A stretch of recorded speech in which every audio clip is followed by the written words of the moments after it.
Hi అండి, నమస్తే. Welcome back to Kashmir సోమ్. ఈరోజు వీడియోలో బాలామృతం పిండితో కేక్ని ఎలా ప్రిపేర్ చేయాలో చూపిస్తానండి. చాలా ఈజీగా వీటిని ప్రిపేర్ చేసుకోవచ్చండి. ఒక్క బాలామృతం ఉంటే చాలు. వీడియో స్టార్ట్ చేసే ముందు చిన్న రిక్వెస్ట్, మన ఛానల్ని మీరు ఫస్ట్ టైం చూసినట్టయితే ప్లీజ్ సబ్స్క్రైబ్ చేసుకోండి. ఇంకా లేట్ చేయకుండా తయారీ విధానాన్ని చూసేద్దాం. ఈ బాలామృతం అంగన్వాడీలో మనకి ఇస్తారండి. 6 నెలలు నిండిన తర్వాత పిల్లలకి బాలామృతం ఇస్తారు. ఇది ఆరోగ్యానికి చాలా మంచిదండి. పిల్లలే కాదండి, పెద్దలు కూడా తినొచ్చు. సో వీటితో నేను కేక్ని ప్రిపేర్ చేస్తున్నాను. రోజు ఒకే రెసిపీ చేస్తే పిల్లలు ఇష్టపడరు కదండి. ఇలా వెరైటీగా చేస్తే వాళ్ళు కూడా ఇష్టంగా తింటారు. అందుకే కేక్ని ఎలా ప్రిపేర్ చేయాలో చూపిస్తున్నానండి. కేక్ బేక్ చేయడం కోసం ముందుగా ఇలాంటి వెడల్పాటిది తీసుకొని కొద్దిగా ఇసుకను కానీ సాల్ట్ని కానీ వేసుకోండి. నేను ఇసుకను వేసుకున్నాను. ఇసుక వేసుకున్న తర్వాత ఒక మట్టిని పెట్టి ఈ విధంగా అయితే ఒక సైడ్న పెట్టుకోండి. అలాగే కేక్ బ్యాటర్ని వేయడం కోసం మీ దగ్గర కేక్ టిన్ ఉంటే కేక్ టిన్ తీసుకోండి. లేదంటే ఇలాంటి సిల్వర్ది తీసుకొని మొత్తం ఆయిల్ అప్లై చేసి బటర్ పేపర్ని నేను అడుగున వేసుకున్నానండి. మీ దగ్గర బటర్ పేపర్ లేకపోతే మైదాను స్ప్రెడ్ చేసుకుంటే సరిపోతుంది. ఇప్పుడు కేక్ ప్రిపేర్ చేసుకోవడం కోసం ఒక బౌల్ని తీసుకొని అరకప్పు పెరుగును వేసుకున్నాను. పెరుగు వేసిన తర్వాత అదే బౌల్తో అరకప్పు పంచదారని వేసుకున్నాను. అలాగే ఇందులోనే అరకప్పు వరకు ఆయిల్ని వేసుకోండి. సన్ఫ్లవర్ ఆయిల్ని నేను వేస్తున్నాను. డైలీ మనం వంటలో యూజ్ చేస్తాం కదండి, ఆ ఆయిల్ని వేసుకుంటే సరిపోతుంది. ఈ ఆయిల్ ప్లేస్లో మీరు నెయ్యిని వేసుకున్నా సరే ప్రాబ్లం లేదండి. ఇప్పుడు వీటిని నీట్గా మిక్స్ చేసుకోండి. ఆయిల్, పెరుగు, పంచదార నీట్గా మిక్స్ అయిపోవాలండి. ఇవి మిక్స్ అయిన టైంకి క్రీమీ లేయర్గా ఫామ్ అవుతుందండి. క్రీమీ లేయర్ ఫామ్ అయ్యే వరకు మిక్స్ చేసుకోవాలి. ఒక 5 మినిట్స్ పాటు మనం మిక్స్ చేసుకున్నామంటే క్రీమీ టెక్స్చర్ అనేది ఫామ్ అవుతుంది. చూసారా, ఈ విధంగా మనకి క్రీమీగా ఫామ్ అవ్వాలి. ఇలా ఫామ్ అయితే పర్ఫెక్ట్గా మిక్స్ చేసినట్టు. ఈ విధంగా మిక్స్ చేసుకున్న తర్వాత ఇందులోనే 2 కప్పుల బాలామృతం పిండిని వేసుకోండి. మీ దగ్గర ఏదైనా స్ట్రైనర్ ఉంటే వాటి ద్వారా వేసుకున్నా పర్లేదు, లేదంటే డైరెక్ట్గా వేసినా ప్రాబ్లం లేదు. నేను డైరెక్ట్గా వేసేస్తున్నాను. 2 కప్పుల బాలామృతం పిండిని వేసుకున్నాను. అలాగే 1/2 teaspoon baking powder, 1/2 teaspoon baking soda. Baking powder, baking soda లేకపోతే ఈన పౌడర్ ప్యాకెట్ని ఒకటి వేసుకోండి. ఇలా వేసుకున్న తర్వాత వీటిని ఒకే డైరెక్షన్లో మిక్స్ చేసుకోండి. కేక్ ప్రిపేర్ చేసేటప్పుడు బ్యాటర్ మిక్స్ చేసుకోవడంలోనే ఉంటుందండి. ఒకే డైరెక్షన్లో కట్ అండ్ ఫోల్డ్ మెథడ్లో మిక్స్ చేసుకోవాలి. వీడియో క్లిప్లో చూపించేటట్టు కట్ అండ్ ఫోల్డ్ మెథడ్లో మిక్స్ చేసుకోండి. ఈ విధంగా మొత్తం మిక్స్ చేసుకున్న తర్వాత ఇందులో మనం మిల్క్ని యాడ్ చేసుకోవాలండి. అరకప్పు మిల్క్ని సైడ్న పెట్టుకుని ఉంచుకోండి. ఇప్పుడు మొత్తం ఒకేసారి మిక్స్ చేయకూడదండి. ఇప్పుడు కొద్దిగా యాడ్ చేసుకుంటూ మిక్స్ చేసుకోండి. ఒకేసారి యాడ్ చేసామంటే పల్చన అయిపోతుంది. పల్చన అయింది అంటే మనకి కేక్ అనేది ప్రిపేర్ చేయడం చాలా కష్టం అవుతుంది. కాబట్టి కొద్దిగా మిక్స్ చేసుకుంటూ రిబ్బన్ కన్సిస్టెన్సీ వచ్చేంత వరకు యాడ్ చేసుకోండి. నాకైతే అరకప్పు పాలు సరిపోయాయండి. 2 కప్పుల పిండికి అరకప్పు పాలు వేసుకుంటే సరిపోతుంది.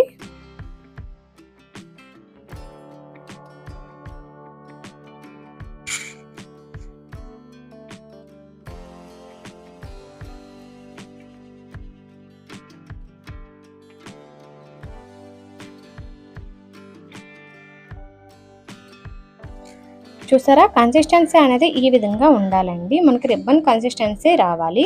ఇలా వస్తే కేక్ అనేది పర్ఫెక్ట్గా బేక్ అవుతుంది.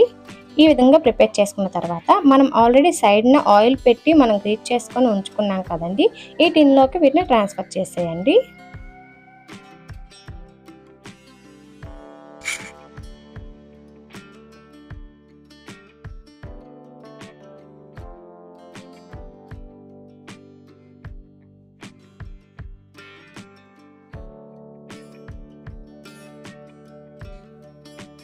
ఇలా చేసుకున్న తర్వాత ఒకసారి ట్యాప్ చేయండి. ట్యాప్ చేయడం వల్ల ఏవైనా బబుల్స్ ఉంటే లేకుండా ఉంటాయండి.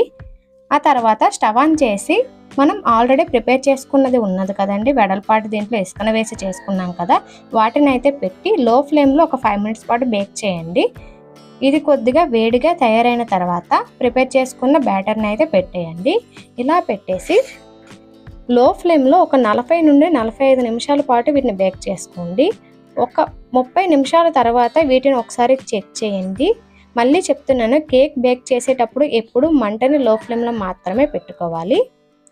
30 నిమిషాల తర్వాత ఒకసారి చెక్ చేయండి. చెక్ చేసేటప్పుడు మనకి వాటర్ కన్సిస్టెన్సీ ఉంటుంది. మరొక 10 నిమిషాలు బేక్ చేసామంటే సరిపోతుంది. బేక్ అయిందా లేదా మనం ఎలా టెస్ట్ చేసుకోవాలి అంటే, ఒక టూత్ పిక్ని కానీ నైఫ్ని కానీ తీసుకొని ఈ విధంగా సెంటర్లో పెట్టండి. పెట్టిన తర్వాత తీసాక వాటికి ఏమీ రాకూడదు, స్మూత్గా ఉండాలి. అలా ఉంటే మనకి కేక్ అనేది పర్ఫెక్ట్గా బేక్ అయినట్టు. ఇప్పుడు స్టవ్ ఆఫ్ చేసేయండి. స్టవ్ ఆఫ్ చేసిన వెంటనే వీటిని అయితే బయటకు తీసేయండి. బయటకు తీసేసి కేక్ అనేది పూర్తిగా చల్లారిపోవాలి. పూర్తిగా చల్లారిన తర్వాతే వీటిని మనం డిమౌల్డ్ చేసుకోవాలి. నా కేక్ అయితే పూర్తిగా చల్లారిపోయిందండి. సో వీటిని అయితే ఇంకా బౌల్లో వేసేస్తున్నాను. ప్లేట్ తీసుకుని ప్లేట్లో వేస్తే సరిపోతుంది. చూసారా, జస్ట్ ఈ విధంగా తిరగవేస్తే మనకి కేక్ అనేది పడిపోయింది కదా. ఇలా చేసుకున్నారంటే కేక్ అనేది పర్ఫెక్ట్గా బౌల్ నుండి ఊడి వస్తుందండి. ఇంకా వీటిని తిరగవేయడం కోసం హ్యాండ్ని పెట్టి ప్లేట్లో పెట్టేసుకుంటున్నానండి.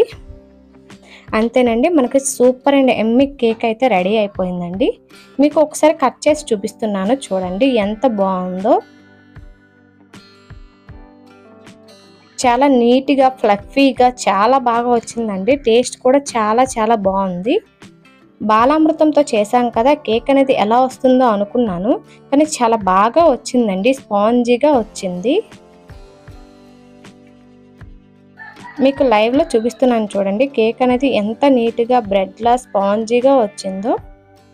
ప్రెస్ చేస్తుంటే ఎంత నీట్గా ప్రెస్ అవుతుందో చూసారా. ఇలా చేసుకున్నామంటే కేక్ అనేది మీకు కూడా పర్ఫెక్ట్గా వస్తుందండి. నేను చెప్పిన ప్రాసెస్ని ఫాలో అయ్యి మీరు కూడా ట్రై చేయండి. ట్రై చేసి టేస్ట్ చేసి ఎలా వచ్చిందో కామెంట్ చేయడం మర్చిపోవద్దు. వీడియో నచ్చితే ప్లీజ్ లైక్ చేయండి. మీరు లైక్ చేయడం వల్ల మరికొంతమందికి మన వీడియో అనేది షేర్ అవుతుంది. అలాగే మన ఛానల్ని మీరు ఫస్ట్ టైం చూసినట్టయితే ప్లీజ్ సబ్స్క్రైబ్ చేసుకోండి. ఇంకా చాలా రెసిపీస్ బాలామృతంతో చేసినవి మన ఛానల్లో ఉన్నాయండి. మీకు యూస్ఫుల్ అవుతాయి అనిపిస్తే ఛానల్ ఓపెన్ చేసి ఒకసారి చెక్ చేయండి. మీకు నచ్చితే సబ్స్క్రైబ్ చేసుకోవడం మర్చిపోవద్దండి. Thank you.